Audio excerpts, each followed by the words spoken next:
Olá, tudo bom? Hoje eu vou responder para você as principais dúvidas com relação a alimentos enlatados que vocês vêm me mandando. Afinal de contas, alimento enlatado é tudo igual? Será que enlatado todo dia vai fazer com que você tenha menos nutrientes no dia a dia? Será que a lata tem alguma substância perigosa que passa para o alimento? Tem algum alimento que a gente nunca deve consumir em lata? Tem que enxaguar o alimento? Se a lata estiver batida, se a lata estiver estufada, quais são os cuidados a se ter? Fica aí até o final, você vai adorar esse vídeo. Antes de começar, eu quero te perguntar se você tem hábito de comer enlatado aí no dia a dia, se você não consome enlatado, se você consome enlatado, mas só se enxaguar. Tem gente que tem umas manias assim com relação a alguns alimentos. Me conta aí como você usa os enlatados, eu vou adorar ver o seu comentário. Lembra de deixar sua curtida no vídeo, ela é muito importante pra mim, de compartilhar, né, com quem você acha que também precisa dessas informações, quem consome muito enlatado. Vamos ampliar nossa corrente do bem, que é isso que eu quero aqui com o canal. Acho que o maior mito com relação aos enlatados é que eles são todos muito cheios de conservantes, né? Muita gente imagina, isso aqui pode ficar anos dentro de uma lata, então deve estar lotado de coisas para conservar, muitos químicos e tudo mais. Só que tem uma coisa muito interessante, muitos dos alimentos enlatados não precisam de grandes quantidades de conservantes pelo próprio processo industrial para botar eles dentro da lata, né? Na prática funciona assim, o alimento é colocado dentro da embalagem, fechado hermeticamente lá, depois aquecido a temperaturas muito altas, então completamente vedado, né? Então o que acontece na prática é que esse processo elimina bactérias, fungos e micro-organismos que fariam o alimento estragar. Então, em muitos casos, a conserva não é química, é por um processo de esterilização e vedação. Inclusive, se você olhar alguns produtos de rótulo de alimento em lata, você vai encontrar listas de ingredientes extremamente curtas, o que é sempre bom para a gente, né? Por exemplo, sardinha, água e sal, ou tomate, suco de tomate. Então, o fato de estar em lata não significa automaticamente que vai ser um alimento rico em conservante, né? Muito processado. Pode ter ou pode não ter, tem que olhar o rótulo sempre. Então esse é um erro comum, não dá pra gente colocar no mesmo grupo um feijão enlatado e uma refeição ultraprocessada cheia de aditivos. Então vamos falar mais sobre isso. Uma outra dúvida que as pessoas têm é com relação aos nutrientes. Tem gente que pensa assim, botei na lata, né, o alimento, eu não, né, a indústria botou o alimento na lata, perdeu tudo, porque cozinhou em temperatura muito alta, então vai ter caloria, mas não vai ter nutriente. Também não é tão simples assim, porque alguns nutrientes podem ser mais sensíveis ao calor ou podem diminuir durante o processamento, como a vitamina C, principalmente algumas vitaminas do complexo B, mas isso não significa que o alimento enlatado vira vazio nutricionalmente, né? Porque minerais, proteínas, fibras e vários compostos antioxidantes, outros tipos de compostos, podem permanecer praticamente inalteráveis.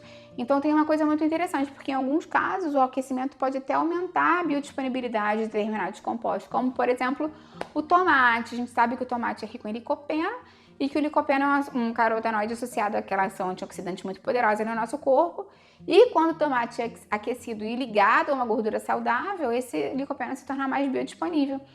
Então o corpo pode absorver melhor, por exemplo, um tomate que estava lá enlatado, cozido num molho de tomate com azeite, do que um tomate cru de uma salada, por exemplo. Eu tô dando um exemplo aqui, né? Então a nutrição é muito mais complexa do que só dizer, o produto fresco sempre vai ser melhor, superior nutricionalmente. Às vezes não. Ainda tem a questão do produto enlatado ser um produto muito seguro do ponto de vista microbiológico. A gente sabe que alguns alimentos levam muitos dias na cadeia de produção, né? Passam dias em transporte, armazenamento sob luz, calor, oxidam, enquanto certos alimentos são processados logo depois da colheita. E em algumas situações o alimento em lata pode até preservar nutrientes melhor do que um vegetal que, entre aspas, é fresco, mas levou 4, 5 dias para chegar aí no supermercado que você compra. Isso não quer dizer que todo enlatado seja superior, ou que eu esteja falando só para você comer alimento enlatado, não. Eu estou querendo dizer que existe um equilíbrio aí entre os alimentos que são vendidos enlatados e os que são vendidos in natura, e que a comparação real às vezes é mais complexa, né, do que a gente poderia simplesmente achar pão, queijo, não é assim. Tem outro detalhe importante, que muitas vezes uma pessoa compra um alimento simples em lata, o vegetal fresco perfeito, comprar direto da fazenda, mas a realidade é que a maioria das pessoas, né, não tem à disposição dela alimentos tão frescos assim no dia a dia, principalmente se você mora em grandes centros urbanos. Então, obviamente, também a gente tem que pensar com o que a gente está comparando, né? Porque às vezes também você comparar um alimento in natura mas que foi vendido em conserva com um alimento ultraprocessado, fresco, né, ainda vale mais a pena o enlatado. Então, o que eu tô querendo te dizer é, entre um hambúrguer de fast food, que teoricamente é um alimento fresco ali, e um alimento que você comprou um feijão enlatado com os vegetais, pode ser mais nutritivo para você, mesmo que estivesse enlatado. Claro que o enlatado também tem problema, né, porque nem tudo são flores. Muitos problemas não estão relacionados à lata em si, mas o que está colocado dentro dela. Então, sempre vale a pena você observar a listagem de ingredientes e verificar quantos ingredientes tem. Se tem muitos nomes ali que você não identifica como um ingrediente, né, como um alimento. Por exemplo, feijão em lata, sardinha, atum, milho, ervilha, tomate pelado. É um alimento completamente diferente de uma salsicha enlatada, um patê, refeição pronta, aquelas carnes que parecem presunto, sabe? Produto cheio de molho, condimento.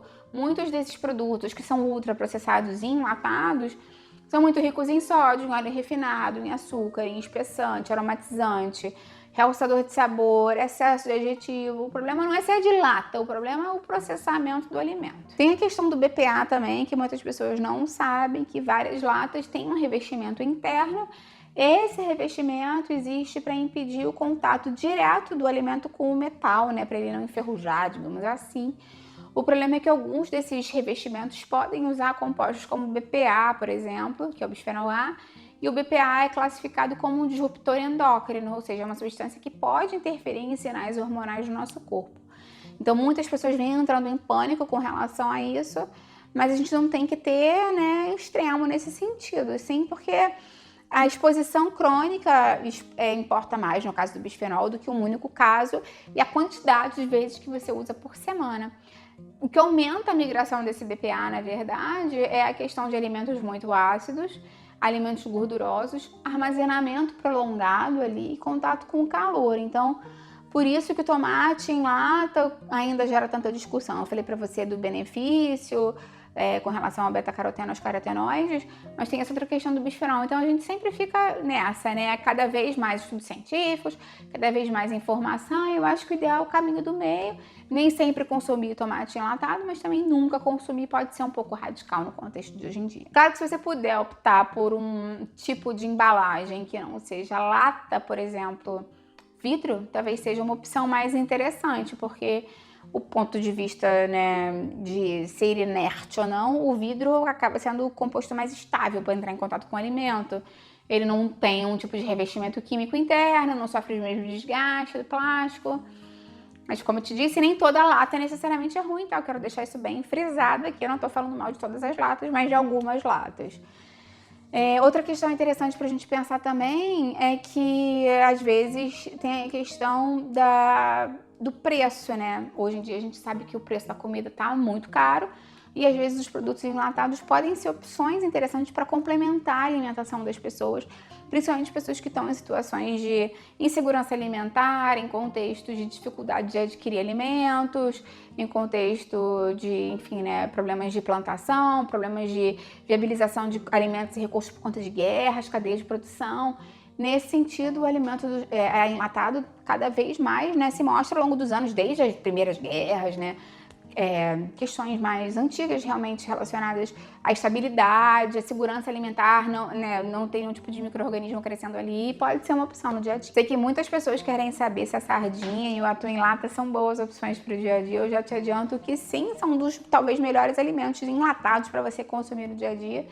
A sardinha principalmente entrega proteína, ômega 3, selênio, vitamina D, cálcio, é um alimento muito nutritivo e muito econômico, né? O teor de cálcio dela é extremamente interessante. E tem uma coisa muito importante, porque muitas pessoas pensam que a sardinha é uma comida muito simples, né? Uma comida muito prosaica, assim. Mas metabolicamente ela pode ser muito mais interessante que vários produtos caros e suplementos aí vendidos com saudáveis. E o custo-benefício é excelente, né? Eu tenho uma playlist aqui de receitas de sardinha e atum para você incrementar o seu dia a dia. Só toma cuidado com o preparo, porque às vezes os vendidos em molho de tomate tem muito açúcar e muito sódio. Então o ideal mesmo é em azeite ou água e sal, até no caso do atum, né? Que normalmente a gente compra em água e sal. O atum também é extremamente proteico, extremamente interessante. As pessoas se preocupam um pouco com a questão dos metais pesados, mas A grande questão é que quanto maior o atum, mais metal pesado acumulado ele tem. E normalmente o atum que é enlatado são os menorzinhos, porque eles deixam aqueles bonitões para restaurante japonês ou de frutos do mar. Então, normalmente, o atum enlatado não tem tanto metal pesado quanto as pessoas imaginam. Também você não vai ficar comendo atum todas as refeições do dia, todos os dias da sua vida. Então, é mais uma vez aquela história do caminho do meio. Algumas vezes por semana pode ser uma opção bem ok, bem interessante mesmo para você. Falando agora das coisas que eu acho que as pessoas também compram muito, né? Milho, ervilha, feijão, grão de bico, né? Dependendo de onde você mora, pode ser uma opção mais prática para não ficar usando tanta panela de pressão. E o ideal é que você observe o rótulo, o ideal é que tenha basicamente água e sal e sem conservante.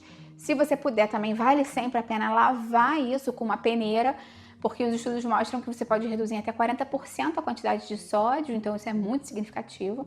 Observa um rótulo e o outro, tem alimentos que são enlatados com menos sódio, então você pode optar por um com menos sódio também. No caso do milho, cuidado, porque tem indústria que coloca açúcar no milho para ele ficar mais docinho, então o ideal é que não tenha isso, né? Para não impactar na sua receita, na sua saúde, com certeza. E também observa a questão de você ter uma variedade alimentar, né? No sentido de que você pode consumir os enlatados, você pode consumir também alimentos frescos, você pode consumir variado isso ao longo do seu dia a dia, né? Não precisa ser só enlatado ou só alimento fresco. Normalmente você fazer um mix aí na sua rotina pode ser uma boa para você economizar e com alimentos nutritivos. Tem momentos em que você não deve consumir enlatado? Tem, que pode ser perigoso para sua saúde. Quando a lata está estufada, vazando, com ferrugem, amassado profundo perto da vedação, isso pode indicar pra gente que teve uma ruptura ali, pode ter entrado oxigênio, pode ter tido contaminação microbiológica e tem um risco seríssimo do botulismo. Então, se a lata não tiver íntegra, fechada, normal, não consome. Na dúvida, é melhor não consumir. Observa, né? Faz uma inspeção visual da lata antes de comprar. Às vezes a gente compra as coisas assim, então na correria, que nem a hora que tá botando no carrinho. Dá uma olhadinha como você olharia um alimento fresco, para garantir que tá tudo certinho antes de comprar. Me conta aqui embaixo, então, se você tem hábito de consumir ou não alimentos enlatados, qual é o que você mais tem na sua despensa? Eu vou adorar ver o seu comentário. Deixa a curtida no vídeo, que isso me ajuda muito, e compartilha com quem você acha que precisa dessas dicas, vai gostar. Vamos ampliar essa corrente do bem, que é isso que eu quero aqui no canal. Até a próxima, tchau, tchau!